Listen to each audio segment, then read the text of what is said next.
نبی کریم حضرت محمد مصطفیٰ صلی اللہ علیہ وسلم نے فرمایا کہ یہ چند چیزیں اپنے اپنے گھروں سے دور رکھو ورنہ غریبی اور مفلسی تمہارا مقدر بن جائے گی۔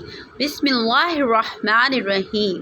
السلام علیکم ناظرین کرام، آج کل ہم میں سے 95% لوگ اپنے گھروں اور کاروبار میں ہونے والی بے برکتی سے پریشان ہیں۔ اگر آپ اپنے ارد گرد پوچھیں گے تو ہر انسان کی زندگی میں یہی ایک کہانی ہوگی کہ ہم لوگ محنت تو بہت کر رہے ہیں، رات دن کام کرتے ہیں اور پوری ایمانداری سے کام کرتے ہیں، لیکن پھر بھی ہمارے گھر اور کاروبار میں برکت نہیں ہے۔ ہم لوگ بے برکتی، گھریلو پریشانیوں، لڑائی جھگڑوں اور خاندانی ناچاکیوں کی وجہ سے پریشان تو رہتے ہیں، لیکن خود اپنے گریبانوں میں جھانک کر نہیں دیکھتے کہ ہم لوگ اپنے گھروں میں خود کیا کرتے ہیں۔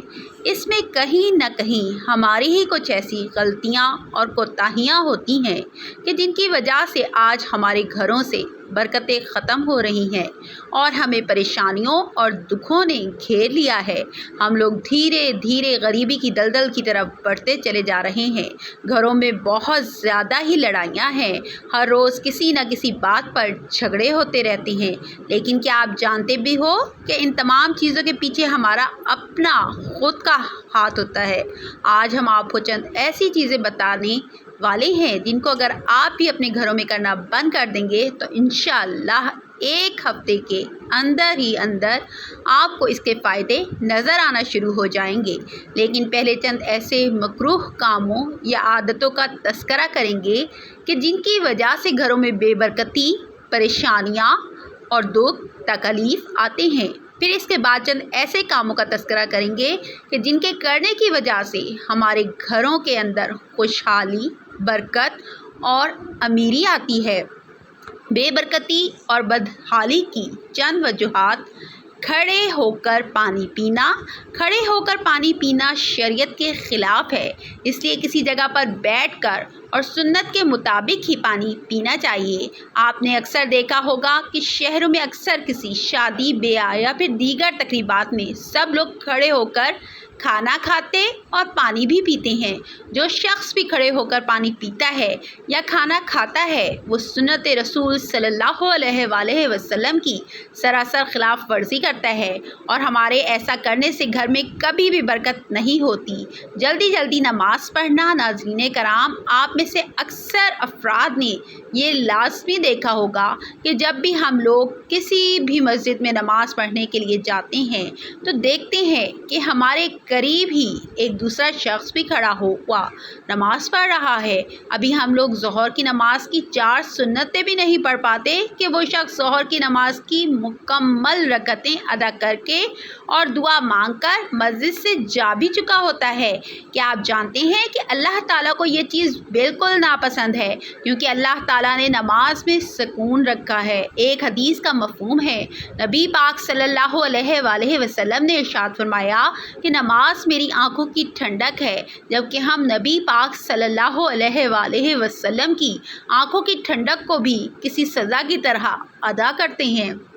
جب بھی ہم لوگ مسجدوں میں نماز ادا کرنے کے لیے جاتے ہیں تو وہاں جا کر سوچتے ہیں کہ جلد سے جلد نماز ختم ہو اور ہم لوگ اپنے اپنے گھروں کو چلے جائیں، لیکن اس کے برعکس اگر ہم کسی سینما گھر یا تھیٹر میں جائیں تو وہاں 3 گھنٹے کی مکمل فلم دیکھ لیتے ہیں اور اس میں کبھی جلدی نہیں کرتے۔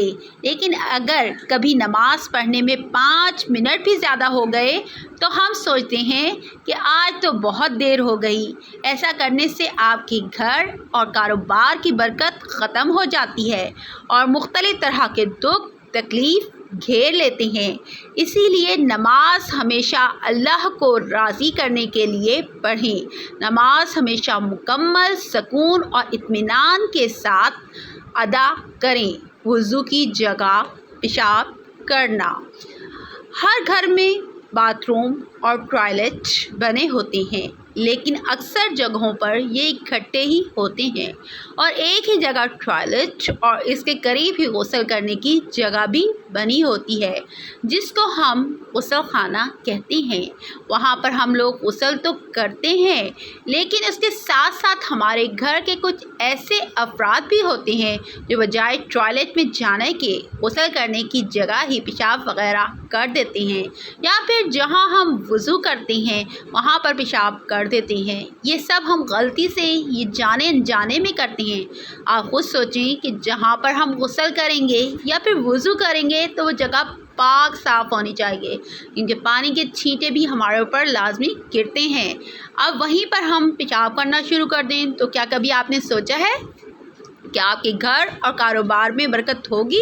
جہاں تک میرا دل مانتا ہے تو ایسا کرنے سے کبھی بھی گھر اور کاروبار میں برکت نہیں ہوگی، بلکہ پریشانیاں اور دکھ تکالیف ہی آئیں گی۔ کھڑے ہو کر پیشاب کرنا۔ محترم ناظرین کرام، جب بھی ہم لوگ کہیں باہر گھومنے کے لیے جاتے ہیں تو جانے انجانے میں ہم لوگ دیکھتے ہیں کہ اکثر لوگ کھڑے ہو کر پیشاب کرتے ہیں۔ کبھی کبھی ہم جلدی میں یا انجانے میں کسی درخت کے نیچے پیشاب کر دیتے ہیں، یا کہیں سفر میں ہوں اور دھوپ سے بچنے کے لیے بھی کسی سایہ دار درخت کے نیچے لوگ پیشاب کر دیتے ہیں، اور یہ بات ہمیں بخوبی علم ہے کہ اکثر درختوں، سایہ دار، ٹھنڈی یا پھر سر سبز و شاداب جگہوں پر جنات یا آسیب کا سایہ ہوتا ہے۔ اگر آپ اسی درخت کے نیچے پیشاب کرتے ہو جس کے اوپر جنات یا آسیب کا بسیرا ہو تو پھر ہمارے ساتھ کیا ہوگا، آپ کے ساتھ کیا ہوگا، اس چیز کا بھی آپ لوگ دھیان رکھیں۔ کھڑے ہو کر پیشاب کرنے سے پیشاب کے چھینٹے شلوار اور جوتے پر لازمی گرتی ہیں۔ اس کے علاوہ پیشاب بھی جسم سے کچھ خارج ہوتا ہے اور باقی مثانے کے اندر رہ جاتا ہے، اس لیے کھڑے ہو کر کبھی بھی پیشاب نہ کریں، یہ بہت بری عادت ہے۔ پھونک سے چراغ بجھانا۔ ناظرین، ایسا کرنے سے بھی آپ کے گھر میں نحوست آتی ہے، یعنی کہ بے برکتی آتی ہے۔ چراغ کو ہمیشہ ہاتھ سے بجھائیں یا پھر کسی گتے کی ہوا سے بجھا دیں۔ شہروں میں تو بجلی ہوتی ہے، لیکن گاؤں دیہات میں چند جگہوں پر آج بھی چراغ یا موم بتی ہی جلائی جاتی ہیں۔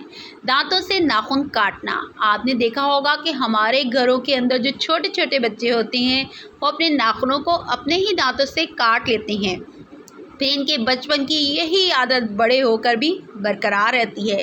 لیکن کیا آپ یہ بھی جانتے ہیں کہ دانتوں سے ناخن کاٹنے سے مختلف اقسام کی بیماریاں تو ہمارے جسم کے اندر آتی ہی ہیں، مگر اس کے ساتھ ساتھ گھر میں نحوست بھی آتی ہے اور گھر سے برکت ختم ہو جاتی ہے۔ اپنے ناخنوں کو ہمیشہ ہر جمعے والے دن کسی صاف ستھری جگہ پر بیٹھ کر مکمل احتیاط سے کاٹیں۔ اپنے ناخنوں کو کسی بلیڈ، کینچی، ناخن تراش یا پھر کسی تیز دھار والے اوزار سے اچھی طرح کاٹیں، اور پھر کٹے ہوئے ناخنوں کو احتیاط سے اٹھا کر کسی گندی جگہ پر ڈال دیں۔ دامن یا آستین سے منہ صاف کرنا۔ ہم لوگ باہر کہیں گھومنے پھرنے کے لیے جاتے ہیں تو کہیں گرمی کی وجہ سے یا پھر کسی دوسری وجہ سے منہ وغیرہ دھونے پڑتے ہیں، اور پھر جلدی میں ہم آستین سے یا پھر قمیض کے دامن سے ہی اپنے منہ اور ہاتھ کو پونچھ لیتے ہیں۔ یہ بھی ایک بہت بڑی نحوست ہے۔ ایسا کرنے سے بھی آپ کے گھر میں بے برکتی آتی ہے، تو آپ لوگ اس چیز سے خود بھی بچیں اور دوسروں کو بھی یہ باتیں بتائیں۔ محترم ناظرین کرام، یہ تو چند ایسے کام ہیں جن کے ہم روزمرہ کے کاموں میں اکثر کرتے ہی رہتے ہیں، اور انہی کے کرنے سے گھر میں غربت اور نحوست آتی ہے۔ اور اب وہ چند کام بھی جان لیتے ہیں جن کے ہر روز کرنے سے گھر میں برکت ہوتی ہے، لیکن ہم ان اچھے کاموں کو نہیں کرتے۔ قرآن پاک کی تلاوت کرنا۔ آپ اپنے خود کے گھروں میں جھانک کر دیکھیں اور پھر کچھ ایسے گھروں کو بھی دیکھیے جہاں دولت اور برکت ہو اور وہ لوگ آپ سے خوشحال بھی ہوں، تو آپ دیکھیں گے کہ وہ خوشحال گھرانے ایسے ہوں گے کہ جہاں پر رہنے والے لوگ روزانہ ہی صبح کو قرآن پاک کی تلاوت کرتے ہیں۔ پھر آپ ان کے گھر کے ماحول کو بھی دیکھیے، ان کے گھر کے ماحول بھی بہت اچھے ہوں گے۔ ان کی امیری اور خوشحالی کی وجہ صرف اور صرف یہی ہے کہ وہ اپنے گھروں اور کاروبار کی جگہوں پر روزانہ ہی قرآن پاک کی تلاوت کرتے ہیں۔ تو آپ بھی آج سے ہی گھر اور دکانوں میں قرآن پاک کی تلاوت شروع کر دیجئے۔ انشاءاللہ آپ کے گھروں میں بھی بہت زیادہ برکت ہوگی۔ 5 وقت کی نماز ادا کرنا۔ جو شخص بھی 5 وقت کی نماز ادا کرے گا اس کے گھر میں انشاءاللہ برکت خوشحالی آئے گی۔ تو آپ بھی آج سے ہی 5 وقت کی نماز کی پابندی کرنا شروع کر دیں اور برکت کی فکر اپنے دل و دماغ سے نکال دیں۔ اللہ آپ کے گھر میں ویسے ہی بہت زیادہ برکت دے دے گا، کیونکہ رزق دینے والی ذات صرف اور صرف وہی ہے۔ اللہ پاک کا شکر ادا کرنا۔ قرآن پاک میں اللہ تبارک و تعالیٰ کے پاک ارشاد کا مفہوم ہے کہ تم میری شکر گزاری کرو گے تو میں تمہیں اس سے زیادہ دوں گا، اس لیے کثرت سے اللہ پاک کا شکر ادا کرتے رہو۔ اللہ پاک آپ کو دگنا اجر دیتا رہے گا اور آپ کے گھر میں بہت زیادہ برکت بھی ہوگی۔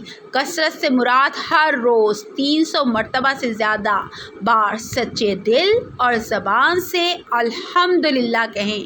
غریب اور مجبور لوگوں کی مدد کرنا۔ جو بھی امیر لوگ اپنی زکوٰۃ نکالتے ہیں اس زکوٰۃ پر غریب اور مستحق لوگوں کا حق ہوتا ہے۔ زکوٰۃ نکالنے سے مال پاک و صاف ہو جاتا ہے، اس لیے زکوٰۃ کو آپ جتنا نکالو گے اتنا ہی آپ کے پیسے پاک ہوں گے اور ان میں برکت ہوگی۔ بلکہ آپ اس چیز کو آزما کے دیکھ لو، گناہوں سے معافی مانگنا۔ آپ چلتے پھرتے اٹھتے بیٹھتے کوئی بھی کام کر رہے ہیں تو آپ استغفر اللہ استغفر اللہ استغفر اللہ کا ورد کرتے رہیں۔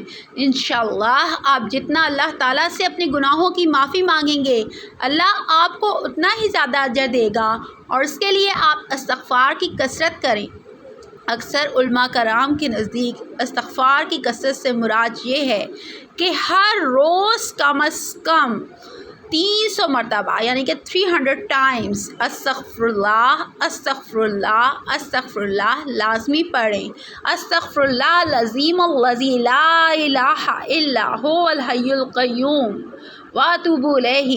ماں باپ اور رشتہ داروں سے اچھا برتاؤ۔ جتنا آپ اپنے ماں باپ کی خدمت کرو گے اللہ پاک آپ سے اتنا ہی زیادہ خوش ہوگا، اور یہ تو ہم سب مسلمانوں کا عقیدہ ہے کہ جب اللہ پاک کسی انسان سے خوش ہوتے ہیں تو اس کی ہر دلی مراد خود بخود ہی پوری ہو جاتی ہے۔ اللہ کے پاک ارشاد کا مفہوم ہے کہ جس نے اپنے ماں باپ کو راضی کر لیا گویا اس نے مجھے راضی کر لیا، اور پھر ایسی خوش نصیب اولادوں کو اللہ پاک بہت زیادہ دیتا ہے۔ تو آپ لوگ بھی اپنے ماں باپ کے ساتھ اچھا برتاؤ کریں، ماں باپ کے ساتھ ساتھ ہمسایوں اور اپنے رشتہ داروں کے ساتھ بھی اچھا برتاؤ کریں۔ آپ دیکھیں گے کہ کیسے آپ کے گھروں میں برکت و رحمت اور خوشحالی آتی ہے۔ صبح سورہ یاسین اور شام کو سورہ واقعہ۔ صبح کے وقت گھروں اور کاروبار کی جگہ پر سورہ یاسین کی تلاوت کرنے سے گھر اور کاروبار میں برکت ہوتی ہے۔ صبح اٹھو تو سورہ یاسین کی تلاوت کر لیا کرو، اور شام کو مغرب کے بعد اور سونے سے پہلے سورہ واقعہ کی تلاوت کر لیا کرو۔ 5 نمازوں کی پابندی کرتے رہو، انشاءاللہ اللہ آپ کے گھر میں بہت زیادہ برکت دے گا، آپ کے گھر میں بہت زیادہ برکت ہوگی۔ اس کے علاوہ کسی بھی دوسرے عمل یا وظیفے کی آپ کو ضرورت نہیں۔ ناظرین کرام، یہ چند کام ایسے ہیں جن کے ہر مسلمان کو صحیح طریقے سے کرنا چاہیے، اور دنیا میں تقریباً تمام ممالک کے ہر مسلمان کو ان کاموں کے بارے میں بخوبی علم ہے، لیکن ہم پھر بھی ان کاموں کو نہیں کرتے، بلکہ وہ کام کرتے ہیں جو کہ اسلام میں منع ہے، اور پھر انہی کی وجہ سے ہمارے گھر سے برکتیں ختم ہو رہی ہیں۔ تو آج اور ابھی سے آپ لوگ یہ چند کام خود بھی کریں اور دوسروں کو بھی بتائیں تاکہ آپ کو بھی ثواب ملتا رہے۔ اس ویڈیو کو ہر مسلمان تک شیئر کر دیں تاکہ کوئی بھی مسلمان یہ غلطی بالکل نہ کرے۔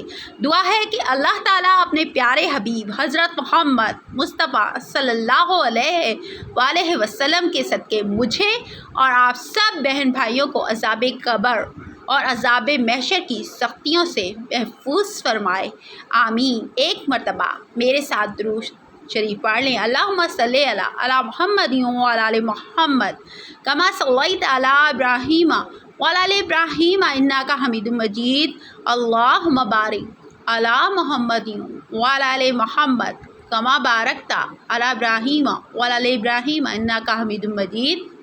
اللہ تعالیٰ ہمارے اس وظیفے میں بتائی گئی کسی بھی قسم کی کوئی بھی کمی کوتاہی کو اپنے پیارے نبی حضرت محمد مصطفیٰ صلی اللہ علیہ وآلہ وسلم کے صدقے معاف فرمائے، آمین۔ اللہ ہم سب کا حامی و ناصر ہو، آمین۔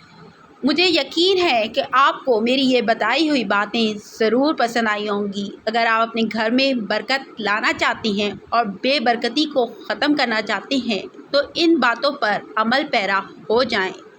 اللہ حافظ۔